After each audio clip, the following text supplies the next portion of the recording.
into game 3 of the Black Legends tournament, our halfway point. And if this is anything like our last 2 games, it's going to be insane.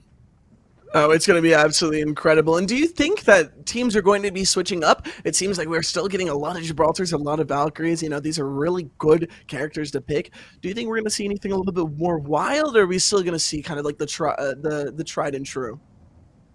So we are seeing, some Pathfinders in here. We see Redbird Varsity running chaotic. I mean, running caustic and things like that. We did see a couple Lobas here and there. So this is definitely going to be a very interesting game for sure.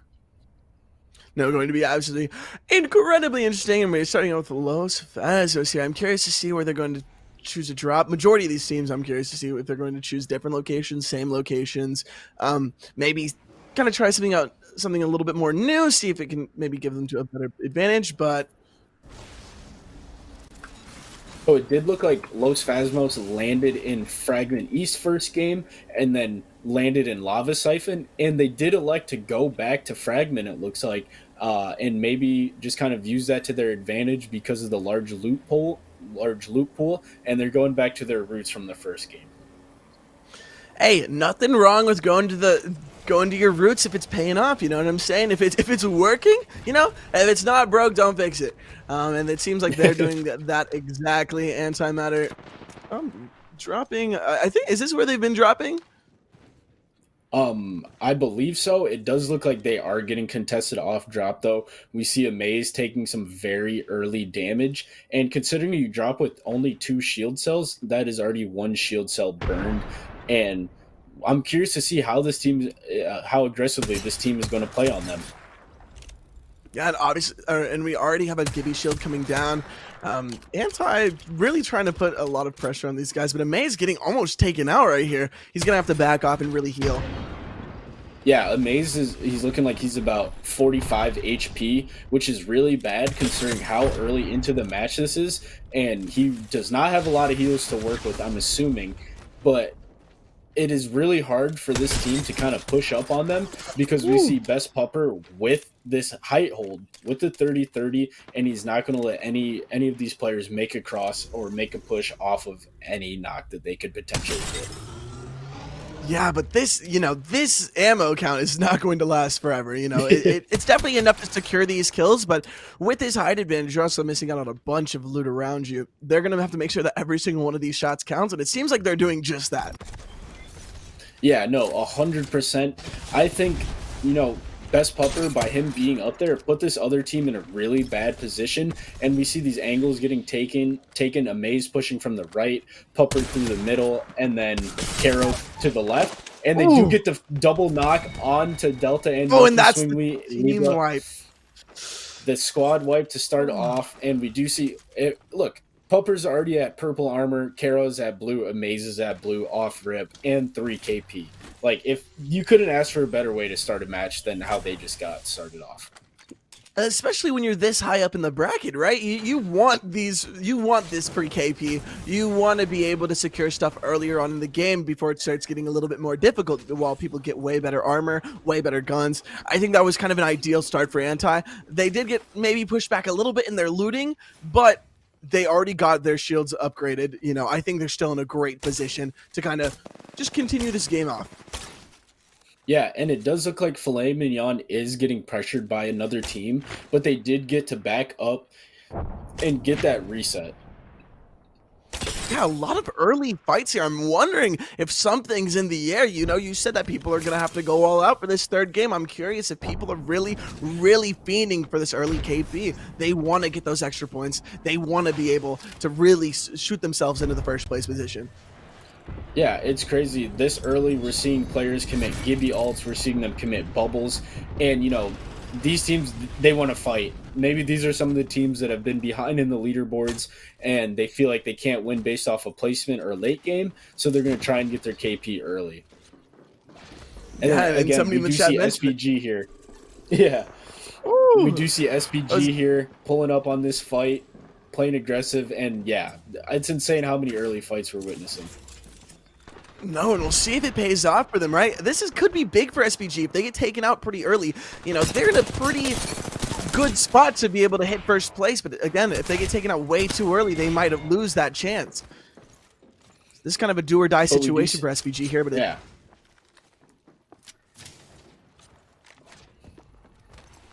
So it looks like SPG did get 2 knocks, and I wonder if they're going to elect to chase down this solo to kind of get to full squad wipe and move up in placement, or if they're just going to let them go, but it does not look like they're letting that happen.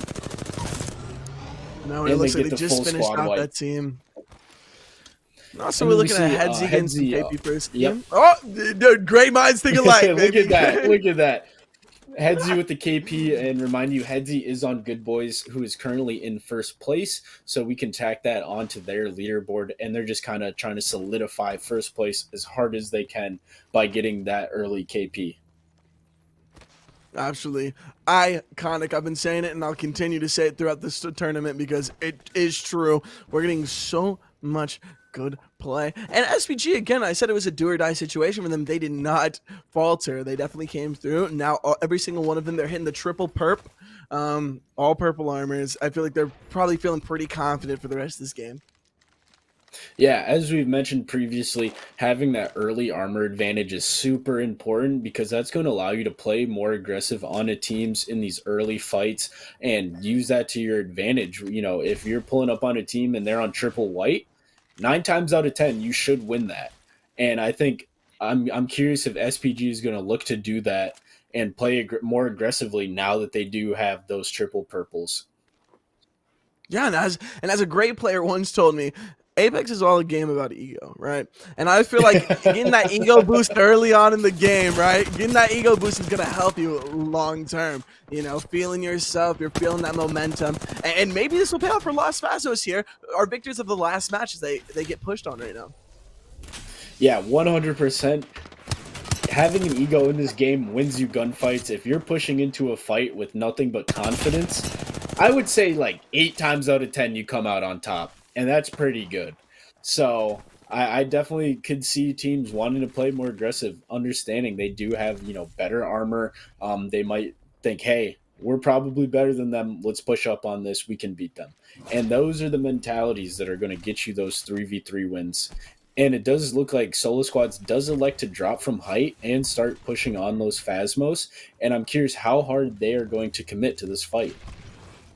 Yeah, and I'm also curious if they know who they're fighting, right? It is an ego game, and we haven't seen a lot from Team Solo Squads yet, you know? We've seen Magic Mike with a few drops, I think, here and there, but not a crazy amount, and Los Fazos obviously our last victor, so it'll be interesting to see how this kind of fight plays out. If they take out Los Fazos here this early on, it could be a huge setback for Los Fazos, so they're going to have to definitely play safe, and looks like that's exactly what they're doing. Yeah, Los Phasmos is taking 0 risks right now because, you know, they did jump up high in the leaderboard and they want to take no risk. They don't want to commit to any fight, and, you know, they don't know who the team, you know, was pushing them, and they don't want to take any risks, so they do elect to back up and, you know, take control of this building and decide what they're going to do from there. And I really cannot blame them, right? I would be way too scared, you know, even if I had that little bit of that ego boost, I'd be too terrified to drop out at place 11th, especially at such a good position on the rankings. Yeah, no, I mean, it's so risky taking those early fights, not knowing, like, who you could be going up against. You don't know how close teams are to you. And we do see Antimatter getting pushed back into this storm by SPG. And SPG is putting out a whole bunch of damage, but I'm curious if they fully commit because it looks like they're dropping a portal. Ooh. They get the knock on a maze, illegal movement with the Rampage. That is such a powerful gun, especially with the gold heavy mag. But it looks like SPG is going to elect to not push up on this knock in case, you know, they might be worried about a third party nearby or they don't have enough heals. Who knows? Yeah, either way. Oh, and it looks like there might have been a third party coming anyways. It's just a tough call, right? And I think they might have made the correct one here, depending on how the rest of this plays out. Yeah, so we do see Carol plays with the knock onto proficiency, but no one on Antimatter is full HP right now. It looks like, you know, they're kind of in a bad spot. There's teams all around them They're trying to heal while still getting poked at the same time. So I'm curious how these teams are going to make it out of this alive. Yeah, and I would not want to be antimatter here, right? Getting sandwiched in between two teams, really having to take a step back, play this incredibly safe. But who And knows? they It just might got bubbled be on their by advantage. another team. Oh, the double knock with the thermite. Double knock That with the thermite right thermite on there, Poke and Rage? that thermite right there might have just won them that fight. You know, it looks like they're going to try and get the full reset. They know two of them are down, but do they get third partied by SPG? Yep. SPG comes in That with the was third party. They're waiting nearby, and let's see what happens. Yeah, I was gonna say, I think this might be advantageous for SPG if they can really capitalize, but the more time they waste, the more time they're allowing this team to kind of heal up, right? Pretty much everybody has their shields reset. I don't know. I don't know if it'd even be wise to push up on this now. Yeah, SPG came in and cleaned up. You know, they backed up. SPG couldn't have played that any better. They got the full reset. You know, they could have played aggressively on that first knock they got, but then they would have just gotten third partied. But instead, they elected to back up, reset, and wait for the third party to come to them. And then, you know, they came in and they just cleaned up for free KP all day. So That's the free that's a KP that we're 10,000 looking IQ for. play. Yeah, I No, mean that nothing's was a better 10, than free 10k KP. Come IQ, on now, bro. because Now look at the that. Now team's they practically have giving it six, out. seven. Yeah, exactly. They got 6, 7 boxes to loot. They're all full HP. They have a whole bunch of kill points. They're in top 10 right now. So SPG is looking to make that comeback after dropping back 2 spots from the previous match. And do we know what teams got eliminated there? I'm curious if we saw any of our heavy hitters get knocked out. So it looks like Antimatter did lose Twitch Caro, so they are a team of 2 or 1, I believe. But we saw that they had Valk ulted out of there. That was Best Pupper getting that full reset, and it was pretty impressive to see that they survived that. Oh, honestly, incredibly impressive. And Los Phasmos, dude, they've been fighting pretty much this entire game. We'll just have to see how it plays out for them. It could pay off in dividends with those shields, but could also be a little risky. You know, they could drop rank if they die too early. Yeah, I agree 100%. We do see Los Phasmos taking advantage of that Valk ult and getting that reset if they're not comfortable in a gunfight, and being able to just kind of, you know, back up and play the circle how they want to play it. And it seems like Antimatter actually got knocked out here, which, you know, could take a huge toll on their placement here, because they were a team that, you know, did very well, but now they don't have opportunity for KP anymore as they got knocked out so early. And this, I mean, getting out before the top 10 is pretty detrimental to your placement here on our bracket. Could still come back in these later matches. You know, it's not all lost, but definitely a huge blow. Yeah, no, 100%. And we do see Headsy in the kill feed taking out Skybreaker and E-Girl Messiah. So that's just more KP for the first place team, Good Boys. And I'm curious how they're going to end up at the end of this match. But I definitely do agree with you that Antimatter Gaming still has a lot of time to come back. You know, it's still early, and they still have 3 more games after this to kind of solidify their spot. Yeah, and I mean, 3 games is definitely enough. And I think the only time they really gonna have to worry is if we have some of our top performers really show out this game, get a lot of KP, right, and get a lot of, like, really high placements. I think it's definitely gonna, you know, be a little bit of a blow, but, you know, we could see a bunch of things get out. You know, if Antimatter gets out this early, we could see, you know, Good Boys or any of our top performers really drop out this early. You know, Los Phasmos has been fighting a lot. They also could be a team that might get a little too deep into it and then, you know, get knocked out a little prematurely. Yeah, no, I agree 100%. Like taking fights is so risky in games like this where placement is super important, because, you know, teams are only going to look to move out of their spot if they can guarantee kills. So if you fully commit way too early and make the wrong decision, that could be, you know, life or death in this game, and a team could be looking to grief you or just instantly third party clean up and run away. No, exactly. And I'm curious to see how these teams are going to play out this final zone. It looks like we got a lot of verticality going into these final few areas. And so it definitely will be interesting to see who can secure the high ground, who's going to contest it. And we do see Headsy with the double knock and the Oh my double god. finishers. He does have the care package volt and a 301. That is so much damage right there, especially in the hands of a skilled player. And he got that easy cleanup. So that's more KP on the board for Good Boys.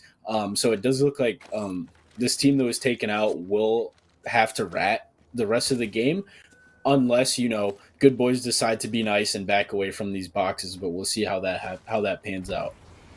It seems like they might be a little bit nice, the good boys being actual good boys, and just allowing this team to potentially get it back unless they hard camp it. But it'll be interesting to see again this zone closing in, and a lot of our really good top contenders here. It's going to be pushing them into really tight spots, and we'll see how this plays out. That is such an unfortunate circle pull for SPG. They're going to have to rotate all the way pretty much through half of Skyhook and open fields in order to make it into the circle. I'm pretty sure that is Good Boys right behind them, which is our team in first place, SPG in fifth place. And I think SPG is realizing that they're going to need to clear out the team behind them if they want to rotate in safely. So I'm curious, do they elect to take this fight or do they back up? And it looks like they're fully committed. I was gonna say SPG not afraid to take these fights. Multiple times this game really just full send on them more third party, but it doesn't listen, and it could pay off in dividends, knocking out our first place team this early. Yeah, no, 100%. And it does look like SPG is taking a lot of damage right now. And I'm curious, is the team going to third party? And Headsy getting absolutely beamed for about, 150 right there. But Pubsky with the devotion taking out SPG Lapsy. We have a 3v2 right now. Let's see, are they going to take advantage of this and keep pushing? Because this team does look very healthy. And let's see how this pans out. Yeah, and can we talk about this movement? Headsy playing super fast, super aggressive, definitely making use of the ultimate and just trying to be able to push up, let no time for them to heal up, let no time for them to really, play back.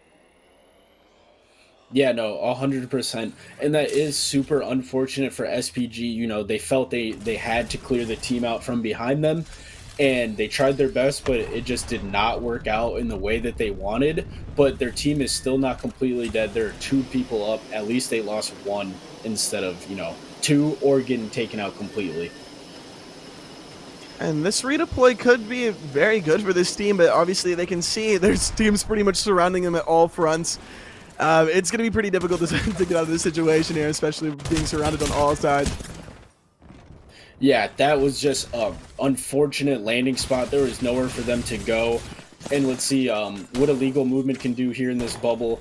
Can he win this bubble fight against the Valk? It's a 1v2, and he gets taken out by Pubsky. That is unfortunate, and it looks like Good Boys is going to have to get that reset real fast.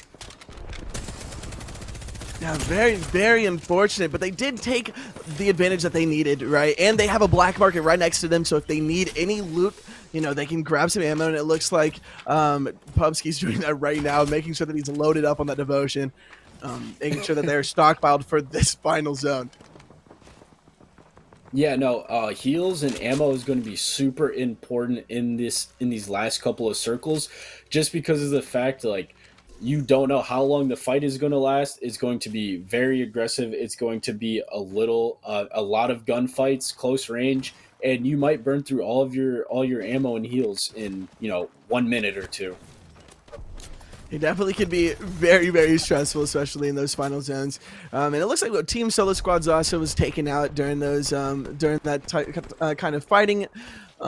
And wow, we got the duel of titans here. Good Boys, Texas Tech Red. It's going to be very, very interesting. Good Boys already getting themselves into another encounter. Yeah, it looks like, they're just playing fully aggressive.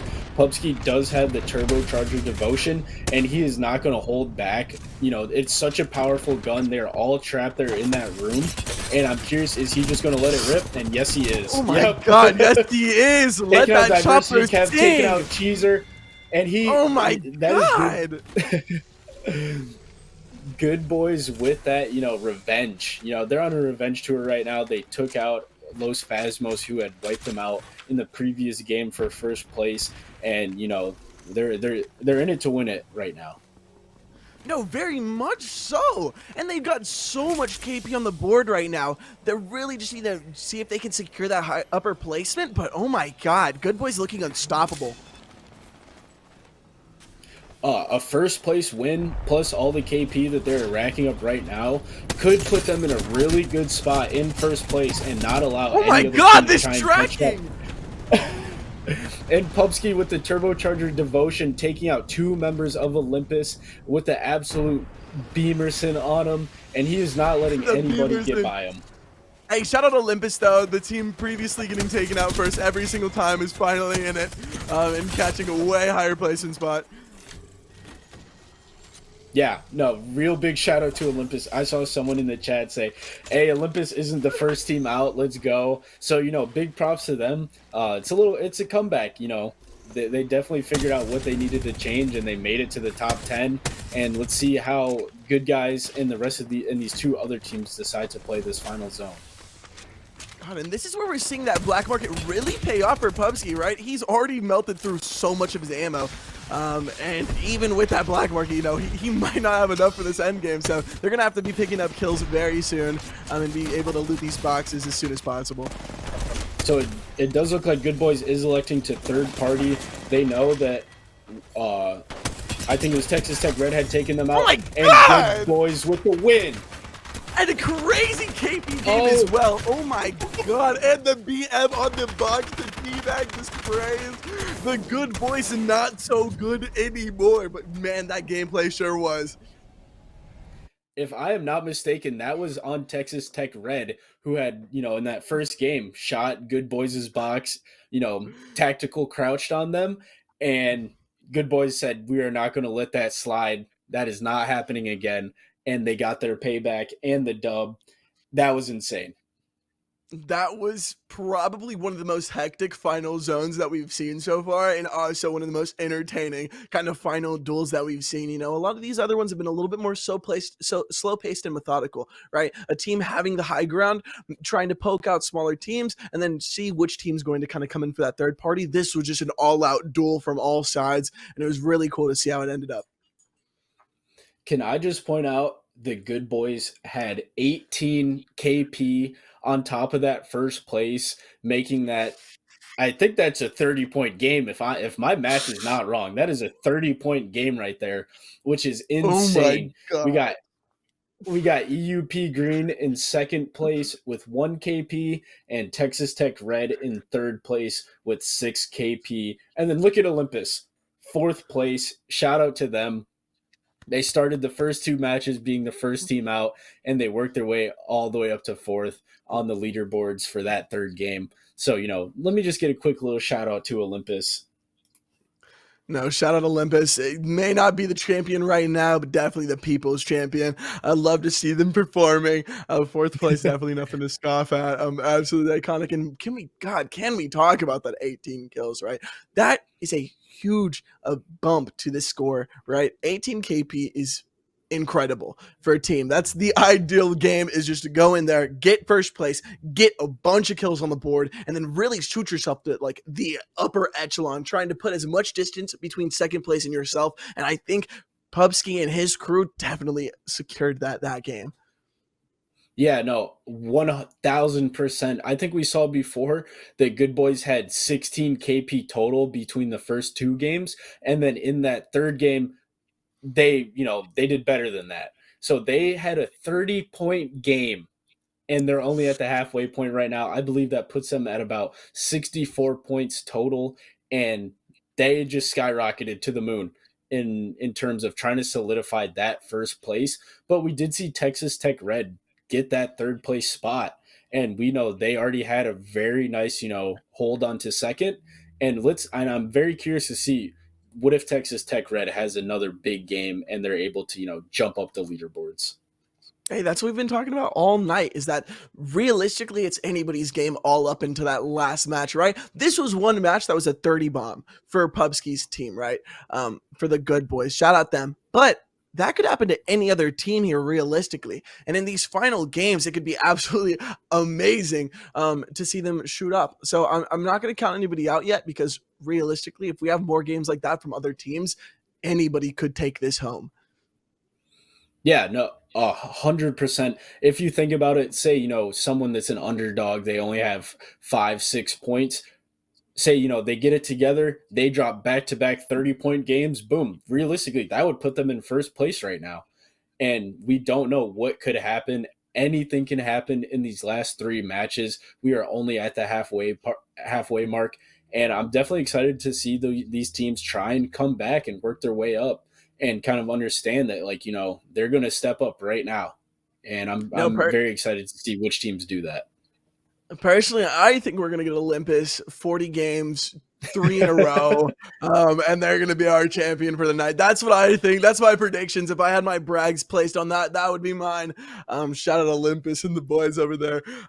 Absolutely iconic. It's going to be tough though. Texas Tech Red can definitely pull their way back up. I don't think it's impossible for them. Same to SVG and Los Spasmos. I mean, if you can get these dubs on the board, you can come back and win this, right? They've done it before. They can do it again. So I think it's going to be a really close top five, and these final matches are going to be so intense, especially going up into the closer.